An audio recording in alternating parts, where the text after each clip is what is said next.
Hello everyone, what's up out there on the other side of the microphone and audio output devices? I hope you have an awesome day today. Emil here with the pre-show as always. We again wanted to thank you for 600 listens like we did last week already. Seriously, thank you. You don't know how much this means to us. We have a few things cooking behind the DoubleDM screen we can't talk about quite just yet, but will in the near future hopefully. So be on the lookout for that. Once again, I want to shout out Untitled Chapter, which is the talk show format done by Maka the DM from Check These Out, who you might already know from our episode about death in TTRPGs. I was on the first episode and it was a ton of fun to talk to like-minded creators about TTRPGs and say the word penis a lot. You should also be hyped for episode 2 as an amazing cast of female creators from the space who are all lovely and the perfect fit for what Maka does there. With that, the only thing left to do for me is ask you all to give us a nice review wherever you can. It really gets the word of the podcast out there and it's the best way to support us. Thanks again and have fun with episode 26, Villains.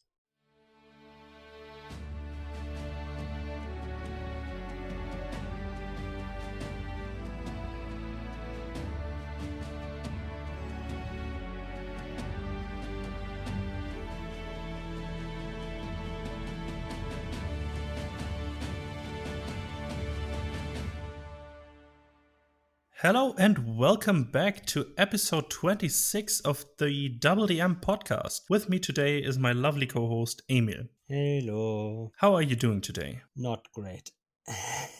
So tell me about it. Why is that? I had my first COVID vaccine shot yesterday. I had Moderna around, which means I've got a very stiff arm. But I am feeling, apart from that, okay. It's only the arm, which is bad because it's my right arm and I sleep on my right side, which is very fun. Yeah, I feel that. I had it the exact opposite. I had it on my left arm and I sleep on my left side. So yeah, sleeping on the right side was disgusting. Yeah, it feels wrong. Yeah. What I did is sleep on my back because I can reasonably do that. Because you can see my bed right from here. Yeah, I can. My bed is set against the wall, which means if I sleep on my left side, I'm looking at the wall, and nobody sleeps in the room while looking at the wall. At least not normal people do that. Yeah, but if it's the same as putting milk into the cereal bowl before the cereal. That's also just a crime against humanity. Wrong.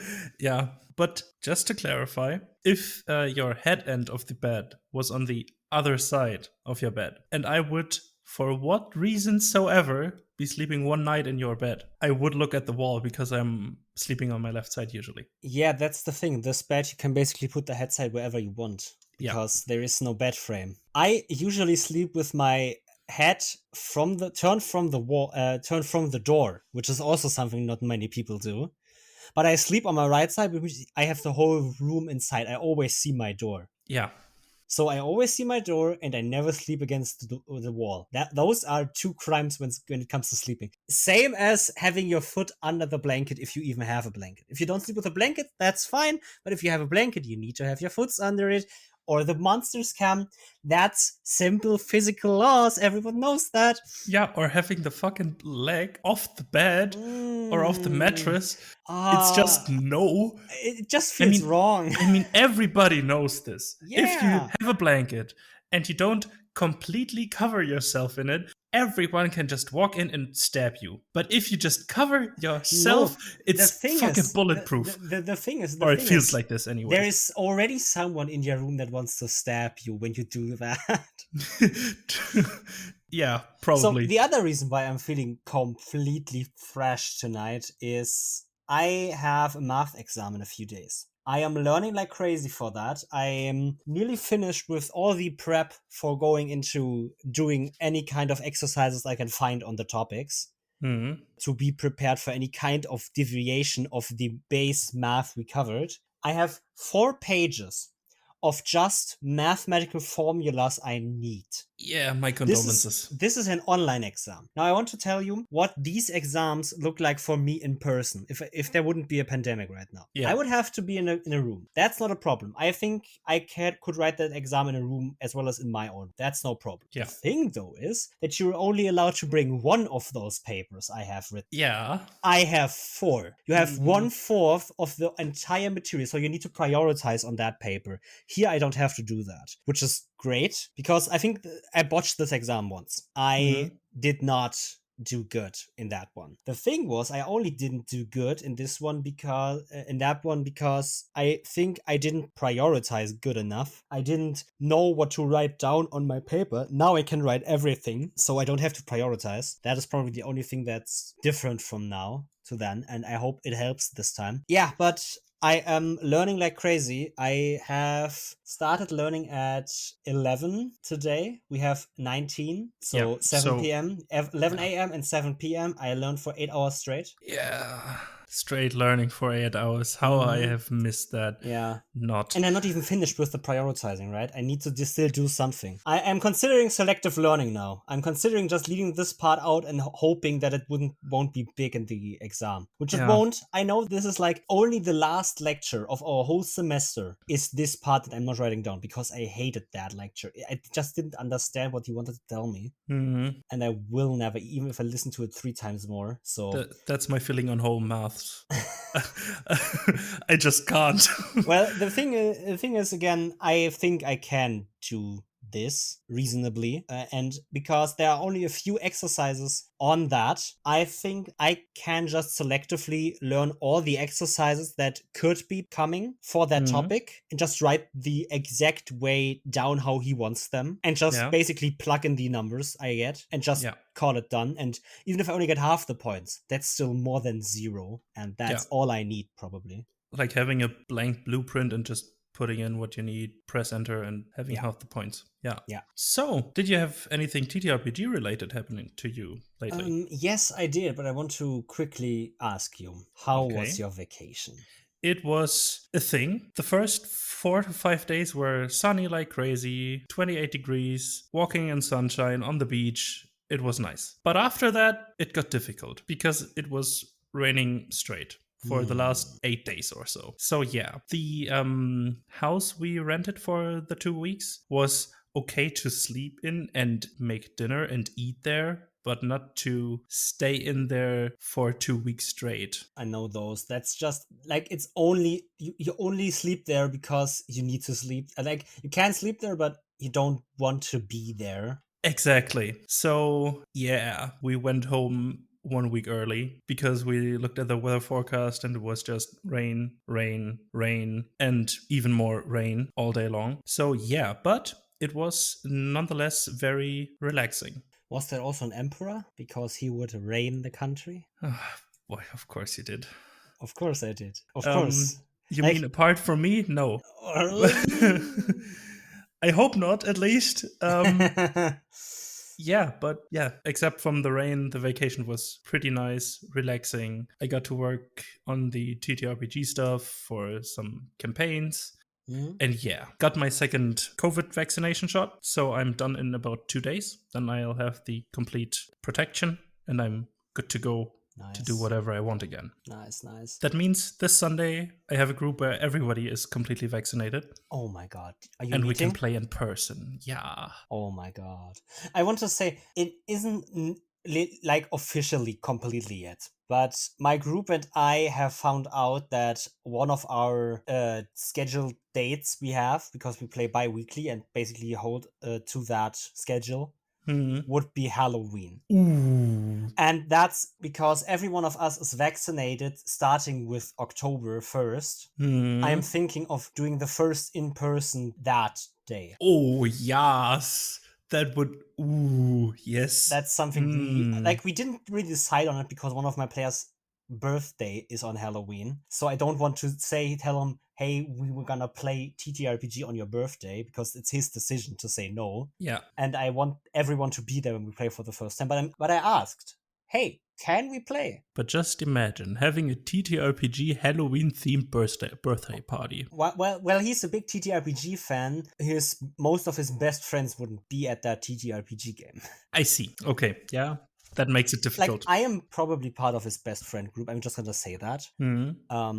But there are a lot of the rest of them is friends from my side of the two friend groups we overlap. I so see. Yeah. I asked him. He said, well, he will think about it.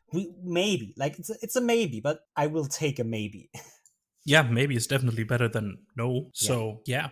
Let's see where this goes. I also had a session. Yeah, you had. That was with that group that would play on Halloween. My players were at this bandit outpost. They were captured.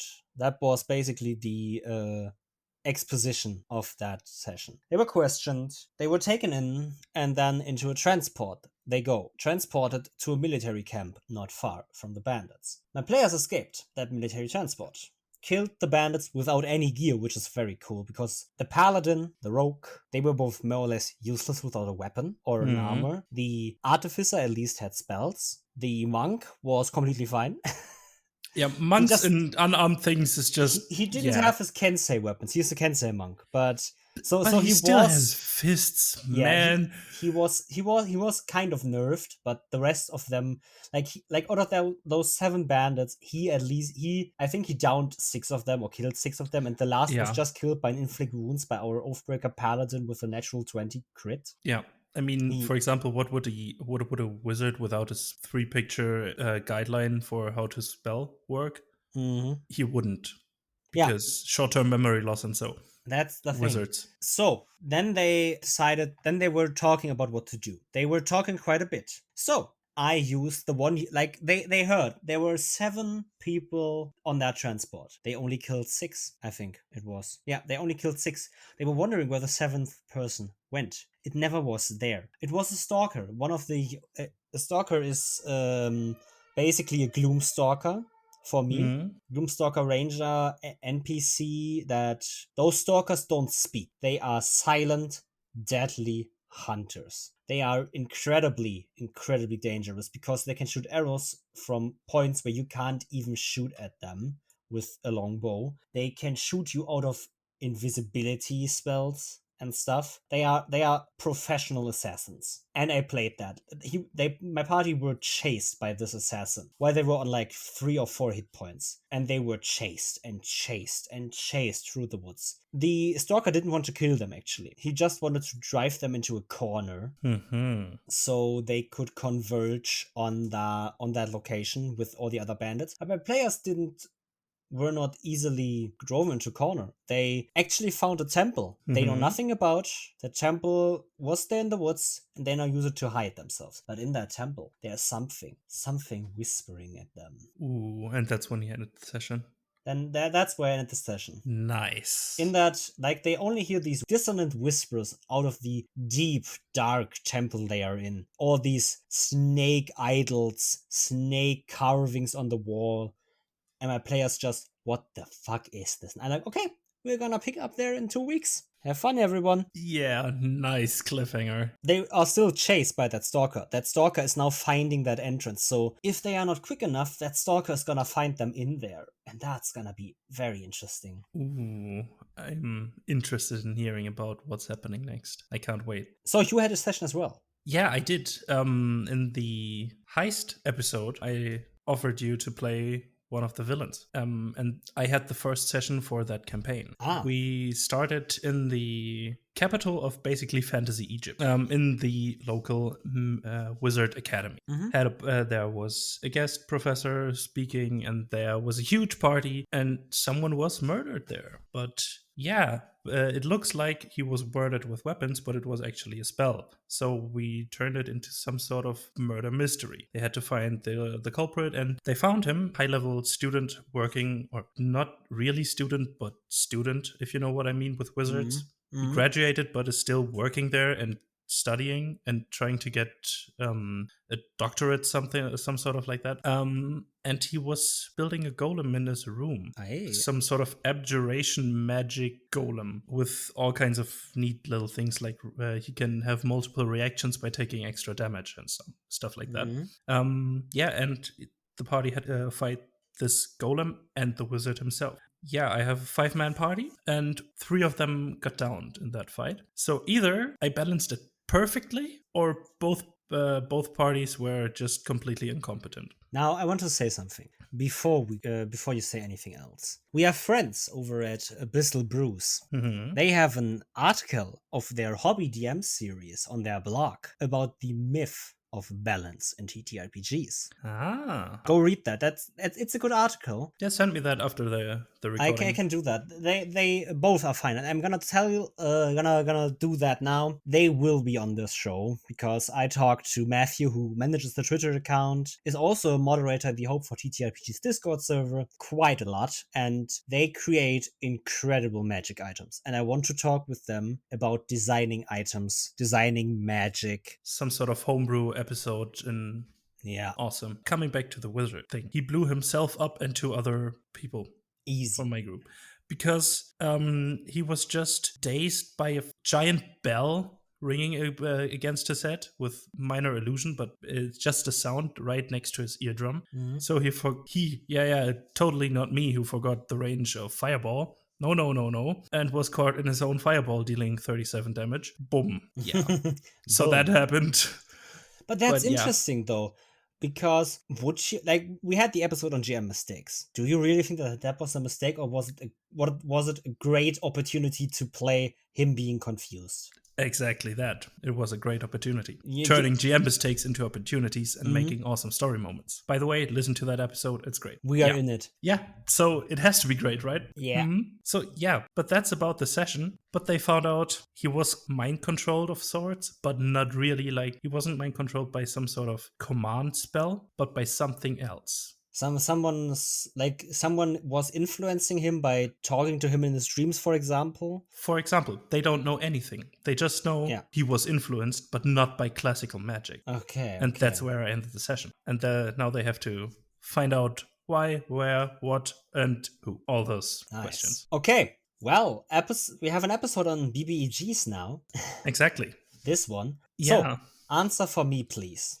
What are BBEGs? What is a BBEG? Yeah, like we talked about before recording, it may seem like a shallow question, but the more you think about it, the deeper it goes. Like, just on the surface level, the BBEG stands for Big Bad Evil Guy. But regarding the Big Bad as an entity, and I just use he as a placeholder thing, and he's the villain in the story. That would be the surface level of what is a BBEG. So, now coming to why that question goes deeper than one would expect, in our opinion. You can only have 1 BBEG per story, I would say. But that BBEG can have several lackeys, minion villains. Those are also BBEGs of a smaller scale. Those are still villains, right? Exactly, because villains are just the antagonizing force that the DM can use to give challenges to the players. Yeah, the thing is, a BBEG, let's talk about a god, right? They may have chosen ones, and those chosen ones are villains of a story. The god, however, would also be a villain, but the god would be the BBEG of that story, the biggest villain, the end villain, if you would say. Now, another thing to say is a BBEG doesn't have to be a person. It doesn't have to be 2 people. It can be an entity like you talked about. It could be a council of dragons. It could be a council of mages. It could be even something abstract as magic itself. That sounds like a fun idea, to be honest. What if the concept of magic in your world would manifest into, not necessarily into a person, but would develop a conscious mind. And that conscious mind is slowly realizing mortals of your world, all the races you have are not worthy of magic. So the magic takes the magic away. It's still from the people away. That sounds like a fun thing. The magic isn't a person, but it is the big bad. Yeah, because it is the antagonizing entity of your story. of the story as a whole. Exactly. The villain in a story is always this antagonizing force against the heroes. The thing here is, what is important, it's always a hero story. You don't need villains to write a story. Yeah. But if you want to write a hero story, you need to have something that the world needs saving from. That is your villain. And one thing I just thought of, and I want to toss the question at you, is could you say a BBEG does need the ability to make choices? Oh, yeah, definitely. Like you're saying the BBEG needs to have agency, or what do you mean? Something like that. For example, you can write a story that the heroes need to prevent some sort of natural disaster. But a natural disaster can't choose anything. It just happens. Yeah. But a natural disaster wouldn't be considered a big bad. That's the thing. Now that's the question, right? The thing is, I would say a natural disaster is something that the world needs saving of, but it isn't a BBEG or a big bad. Exactly. It's just an occurrence that the heroes need to stop in whatever way possible. So that's one of the few examples of hero stories without a particular villain. Yeah. Though, if there is someone stopping them from stopping that earthquake, that is your BBEG. Exactly. That's the thing. Like, if you have something, that's a good definition, actually. A villain is something that can make some way of choices. For example, the magic thing you talked about. The magic itself as an entity decided to take magic away from the people. Yeah. But it decided to do so. Yeah, the magic isn't a natural force anymore. It's not being taken away by someone else from the people. Exactly. It takes itself away. The thing is, there's always this, like, again, they don't need to have choices like players do, because players make choices as the PCs in the game. Exactly. That's not something a BBEG needs to do necessarily. If they do, that's great. I think a BBEG that is flexible in their way, maybe, is a very good BBEG. Reacting to problems around him. Exactly. But the thing is, they need to have some sort of, let's say, consciousness. Like, a BBEG needs to have a reason. Yeah. Not a reasoning, but a reason. Like, an earthquake doesn't, you have the explanation why an earthquake is an earthquake, right? But it's a natural occurrence. There is no, this is necessarily decided by fate. This is something someone brought upon the world for us. We need to stop him. We need to stop this earthquake. I hope now people can actually grasp why we say this is very hard to answer already. Yeah, it's not a clear-cut definition, because you can use natural disasters as entities. Yeah. Or you could. Well, now let's say we only focus on things that actually have any kind of agency in the world. They don't have to have it because you may have written their whole path already as a DM. But when you look at it from the in-game perspective, they have some sort of agency. They are a thing in this world that can make choices. Okay, exactly. So now that we all know on what ground we stand, I want to say one more thing. Yeah? Yeah, sure. Oh, go ahead. Yeah, so the thing is, there's one last thing I want to say about a villain in a story, because I believe a villain is always, or is never, the first driving force of a game, of the story. Obviously. Because that are always the players, in my opinion. I think the players are always the ones that make choices that the game goes. If your players decide to go to B instead of A, you can let them fail the quest. Yes, but they are the ones making the choice. Basically, the whole story revolves around them. Yeah. So they are the main driving force of all the stories to come. Though the thing is, the villain is the second largest driving force. They are the ones putting obstacles in the player's way, or are the obstacle in the player's way. They are the challenges the party need to overcome. Whatever their challenges may be, that could be moral questions, that could be combat, that could be anything you want. So now I want to ask you, why is a BBEG so important? Well, first of all, because they are needed for the hero story to advance or to start in the first place. They are the main driving force for the actions of the players, if you know what I mean. The players are the first driving force of the whole story, but the big bad is basically the incentive for the players to act. So it kicks off the whole storyline. And that's why it is one of the most important things in a hero story when you write one. So we're only focusing on the hero story right now. Exactly. That's why I always create a villain first when I have the basic structure. Because if you have a good, solid villain, you can work with it, work quests around it. But you need the base to be solid. That's solid way to make an adventure. I'm different though. Hmm. I don't create my BBEGs until I know that they are 100% set in stone for my players. Obviously, I have something to antagonize them. Maybe that is the villain, but maybe it is not. Because I've seen players become very innovative and kill a BBG at level 2. Boom, you can't use that one anymore. Or at least you can't use them anymore in the way you wanted to, maybe. He needs to be resurrected. He needs to be anything. That's the thing. I let my players' actions have influence on the BBG. But I think that's a little bit of going too far ahead on what we want to do. Yeah, just to clarify, I don't write the stat block or something, but I just write the personality and what he would do in certain ways. And but there's the thing, I sometimes don't even do that. Maybe like for some campaigns, I only have the BBEG if I think that there's a good one they can have. Maybe it's the leader of the bandit camp my players are encountering now. Maybe that person becomes how the story progresses, the BBEG. Maybe it is some evil overlord that controls that bandit lord. Maybe it's someone that doesn't even know of that bandit lord. It always depends on how the story goes. So yeah, I think I would like to give the first big advice now. Yeah. Make your big bad evil guys somewhat flexible. Yeah, definitely. They shouldn't be too flexible. I would say they should be some solid force, but you don't need them at the beginning, in my opinion, necessarily. If you have them, that's great. You can use them. But if you don't, they are not needed at the beginning, right?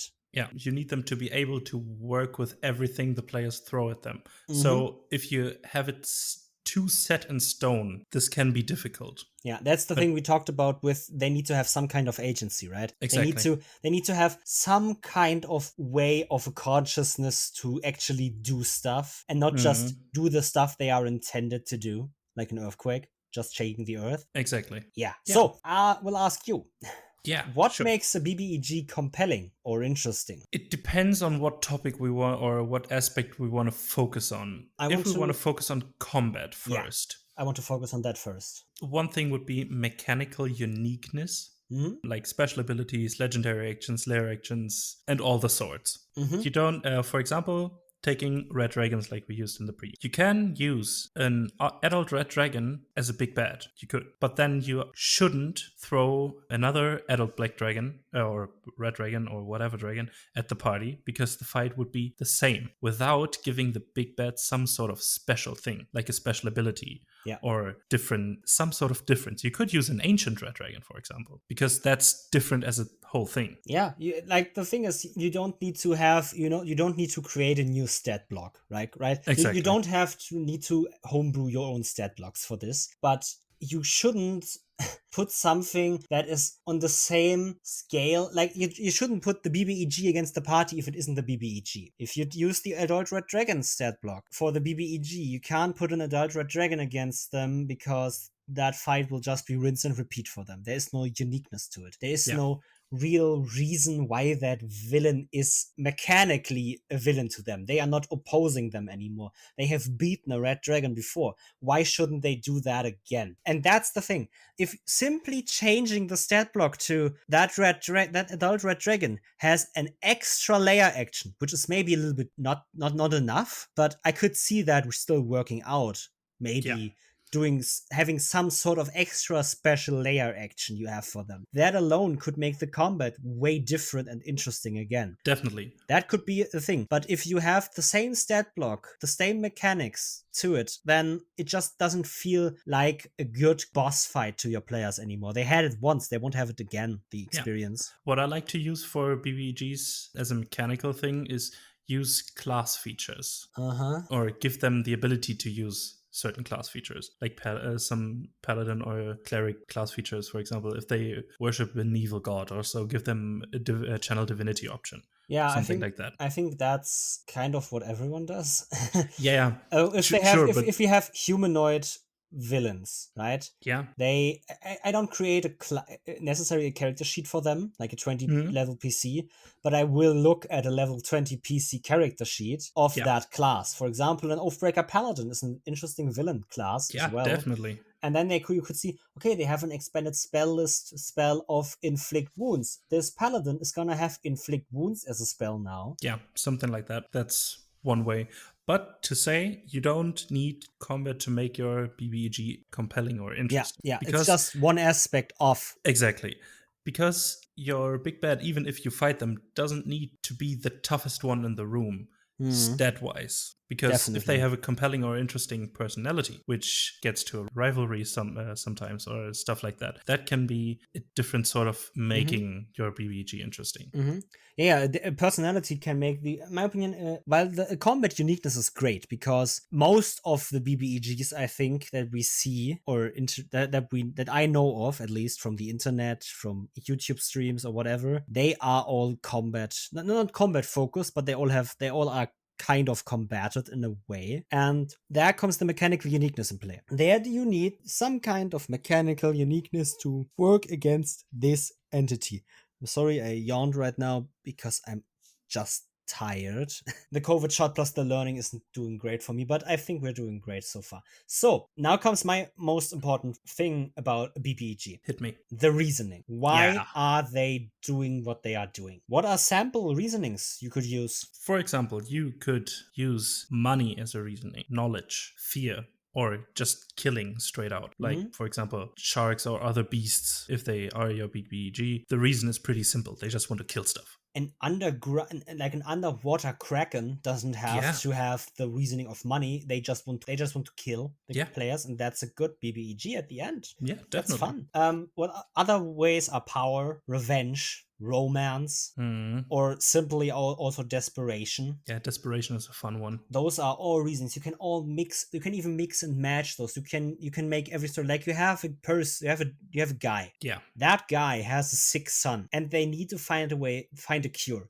They can either do that with money, power, knowledge. Maybe they all do that out of desperation because there is no other way, right? You can mix and match all those. You can mix and match so much more. Like we can't talk about all reasonings. Or someone's fault, or someone is to blame for the son being sick. So you have a revenge reasoning. Yeah, there's so much you can talk about, but again, generally have at least one reasoning why they are doing something, which that's the thing. You have this reasoning, you need a reasoning to make a BBG. Yeah, and I think you don't need just to need a reasoning, but to make him interesting or compelling, you need a good reasoning. And how do you do that? A good reasoning is hard.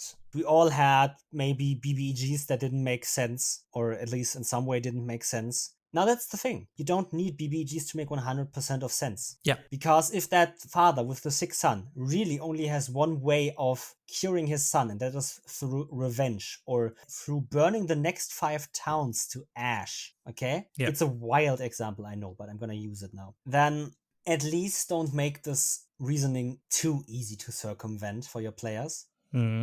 Because if your players meet him and he says, I need to cure my sick son, and your cleric whips out a greater restoration spell and says, hey, I can heal him. Yeah. Why do you have that villain? This person didn't know better. The players can heal and all is well. That's not compelling. That's not a good reasoning. But if you say there is no other way, greater restoration just doesn't work. He's a high level cleric and the cleric says, hey, I have greater restoration that can cure this. And he says, no, I tried. It doesn't. Well, how about I have players that then say, how about we kill him and revive him? And there I would say, as the BBG, as this cleric father, no, I won't risk my son dying just to realize revivification doesn't work on him. And again, that reasoning doesn't have to make 100% sense. It just needs to be in a way that the villain isn't easily fixed. Yeah. That isn't just a flick of a finger from one of your players or from all your players together to cure this kid. Yeah. Because then the whole point just becomes why. Definitely.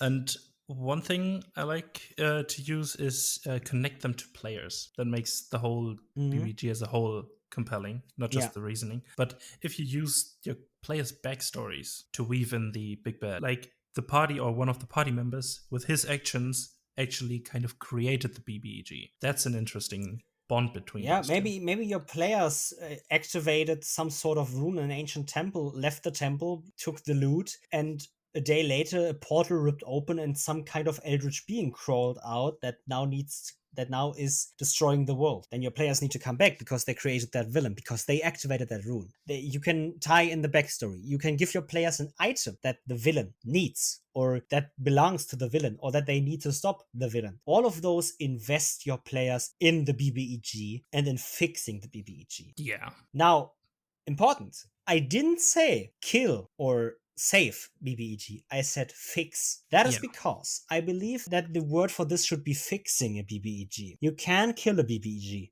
yes, but you don't have to necessarily, like we talked about. There should be, or I would at least advise, have multiple ways to fix a BBEG, and even if you don't, you need one. If you don't have one, there is no stopping this. There is no point to the story.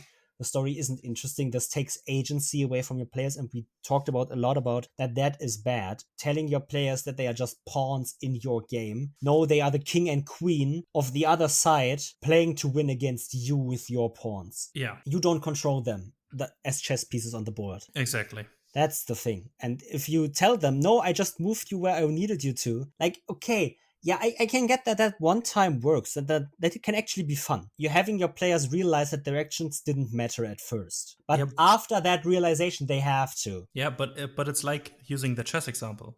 You don't control them, but with your moves, you force a check on the king, and then they have to move out of the way in a direction you want them to. Yeah.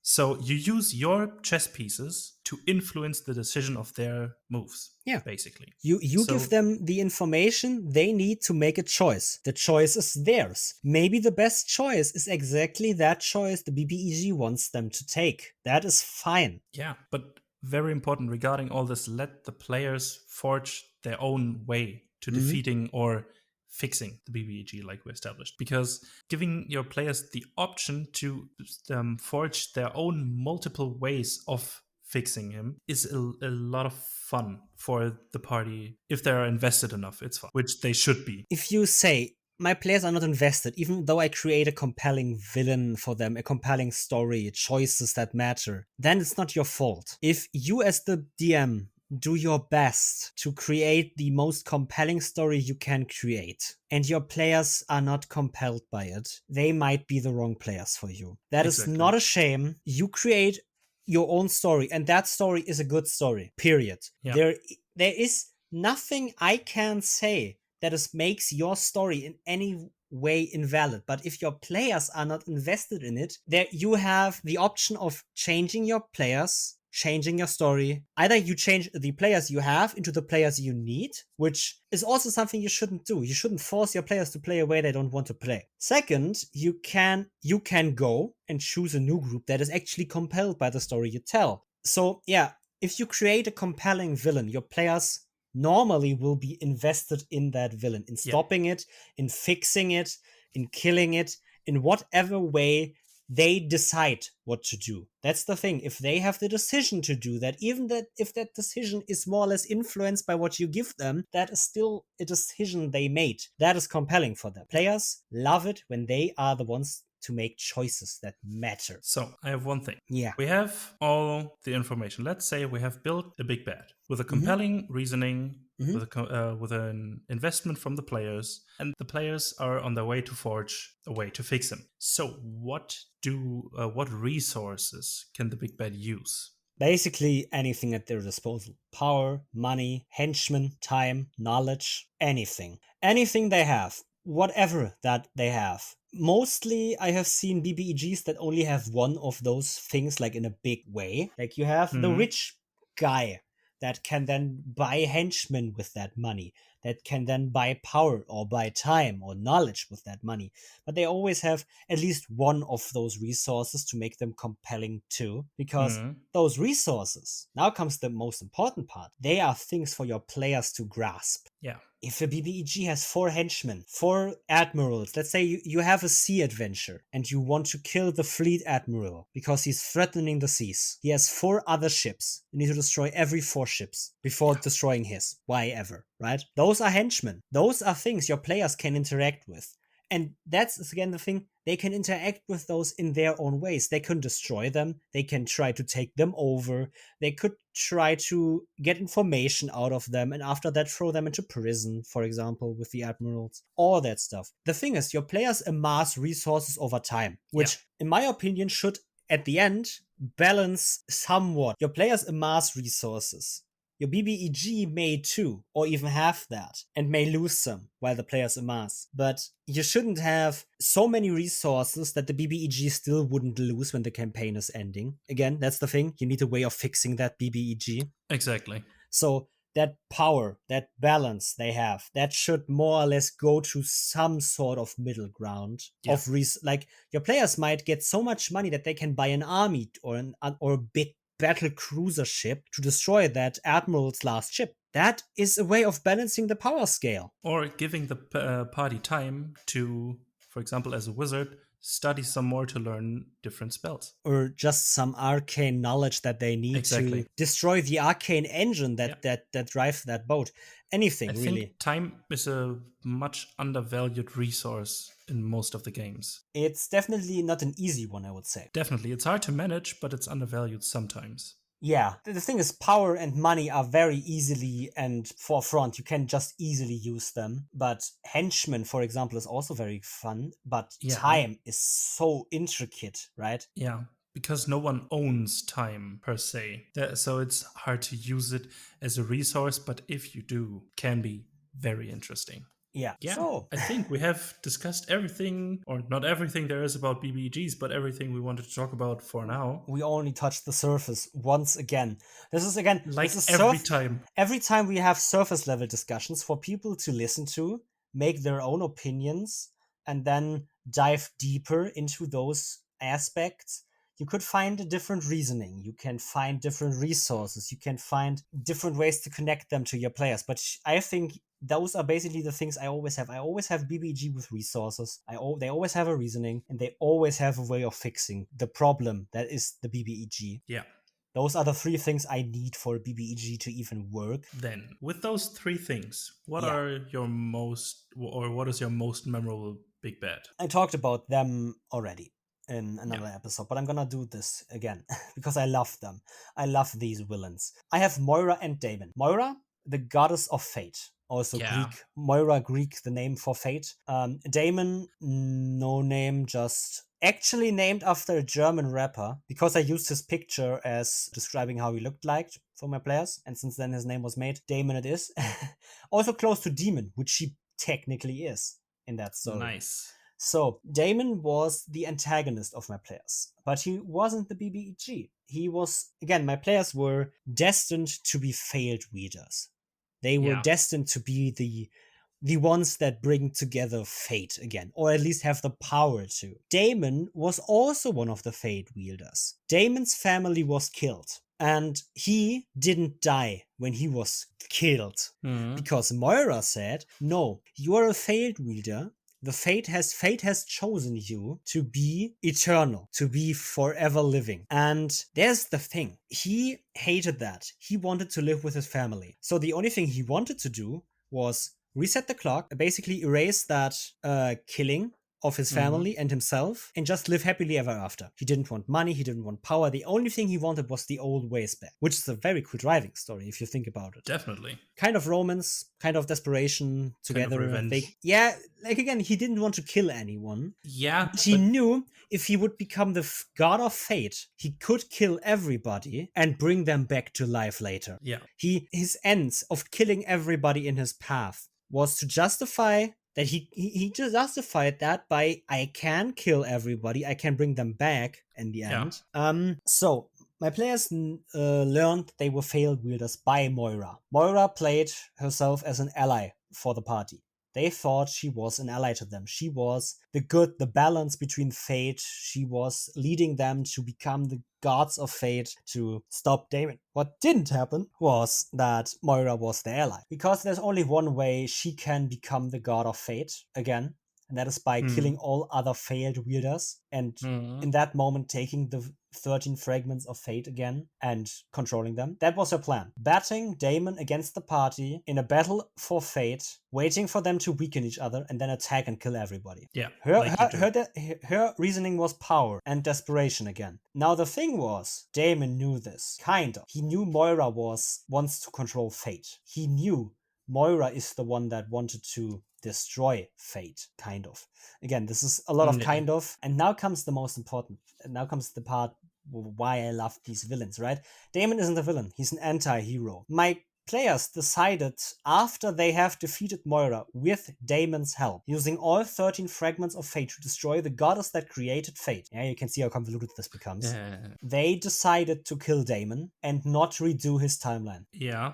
Like, I was genuinely sad that Damon didn't get his happy ending. Yeah. Because I kind of hoped for them to give him his happy ending, just saying, okay, we sent you back in time. We kill you now here, send you back in time, resurrect you there and your family, and all is well. But they didn't. What my players decided was to destroy fate altogether and create a new fate. That's a valid way. They fixed again, the BBEG was Moira. They fixed that BBEG by killing her. But after that, Fate, since session 3 or something, I always had hidden meanings of fate will always find a way. Fate guides us, right?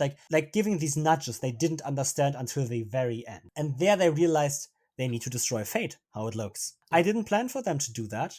Damon thought about destroying it, which is why everyone in his that was with him sad about destroying fate. But we're talking about how fate is a bitch. Yeah. It isn't. It's just a natural force that drives the way. Nobody knows how to understand how it works. But my players decided to destroy it because it causes so much suffering, pain, sadness. You look at Damon, sadness. Yeah. And they decided to destroy fate. And I think in that moment, fate became the BBEG of the story, and not Moira or Damon. And so they fixed it anyway. Yeah, they fixed it by destroying it. Not killing it, destroying it. Yeah, because you can't kill fate in a way. Yeah. It's just there. I love this ending. I love it so much, and it came to be because my players made their choices. I didn't have a BBEG at the beginning. Damon was there from the beginning, right? But if he would have died, he would have died. There was a way for him to die, but he didn't. So you have some villains or one villain of your own. Yeah, I do. He's called Siegfried. And listen to it. I'm pretty sad that he shares a name with Siegfried the Dragon Slayer because, German folklore episode. Listen to that. But anyways, it was a campaign set in Innistrad. And Siegfried was an alchemist, scientist, researching the lands of Innistrad. And the local vampire clan kidnapped his wife during a raid on the village because the whole townsfolk were trying to save their own skin. But his wife saved the orphanage from the attack by offering her as tribute. So Siegfried tried to convince the townsfolk to help him save her from the vampires back because she wasn't killed outright. She was taken to the castle of the vampires. So he saw a way that she can be rescued, or she could be rescued. But the whole village just didn't want to. He just was ignored the whole time. So he tried looking for other ways to rescue his wife. So he got into some dark magic, which then twisted his mind into madness during this process. He then thought of a plan to convince, in quotation marks, the townsfolk to help him by turning them all into his zombie army. Yeah. So, that's what he tried to do or did if the players wouldn't be or hadn't been there. But this is a good example for one thing we did talk about, like Siegfried as himself isn't the strongest stat-wise. In the final battle, there was Siegfried and there was the Thing, some sort of humanoid flesh construct monstrosity thing. And that was the muscle behind the whole plan. But he was still the big bad driving everything against the players, but not directly against the players. They were trying to stop the slaughtering of the whole village, but he didn't want to kill the players necessarily. Yeah. I think the reasoning behind this is pretty interesting because trying to save a loved one is sort of romance and blah blah blah, all that, but trying on normal ways first and then getting your mind twisted into madness is always a fun little aspect of stories. Yeah, definitely. But that's about the best villain I came up with. Okay. It's not as awesome as Fate gods and stuff.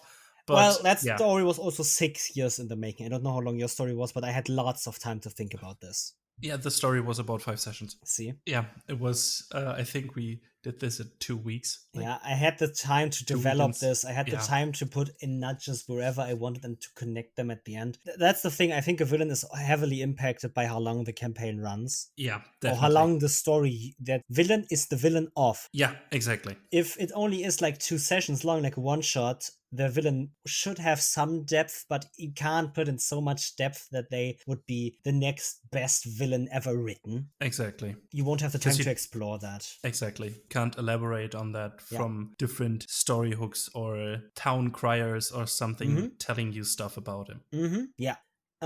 So to summarize what we just did is we talked about BBEGs. What is a BBEG? How do they relate to villains in the story? How like they are the same but kind of not. It's confusing. Just go with it, people. We talked about how important they are. We talked about what makes them interesting or compelling. We talked about fixing them. We talked about resources that they use. We talked about which we have. And I want to add one more point. Yeah. Especially in TTRPGs. Now, we talked a lot about stories, right? But not about TTRPGs. It depends on the TTRPG for what villain you have. Yeah. In some games, at some tables, you need relatability for the villain to work. In some others, you don't. You just need them to have a stat block to fight against. In others, you want them to be somewhat reasonable with. In some others, don't. It's a lot depending on the story you want to tell with that TTRPG you have in your hands. Yeah. Make the villain a good one in that combination. The story you want to run in that TTRPG you want to run. Those are the two building blocks you need to make everything we talked about on. You have a story the main focus can be the BBG, yeah, right? But you need a TTRPG to work with. You can't put every villain from every TTRPG into every other TTRPG in a way, in my opinion. Yeah. There is so many differences in the games you play that you can't say every villain is the same. You have the basics, right? The reasoning needs to be there for not necessarily all, but you have the basis of they are a villain. You basically need the building blocks, but fit them specifically to the TTRPG you're playing. Don't make the mistake that you think that you can just easily convert the villain you had in D&D to whatever Vampire the Masquerade, Call of Cthulhu. Those systems work differently. Those villains need to work differently. Yeah. With that, we are at the end of the episode today. Yeah, we are. So follow us on Twitter or Instagram at DoubleDM Pod. We also have a Discord server where you could hang out. The link for that is on our Twitter on the pin post in our link tree, I think. Yeah. So thanks for listening, everyone. Hear you on the next one, and bye-bye. Bye-bye.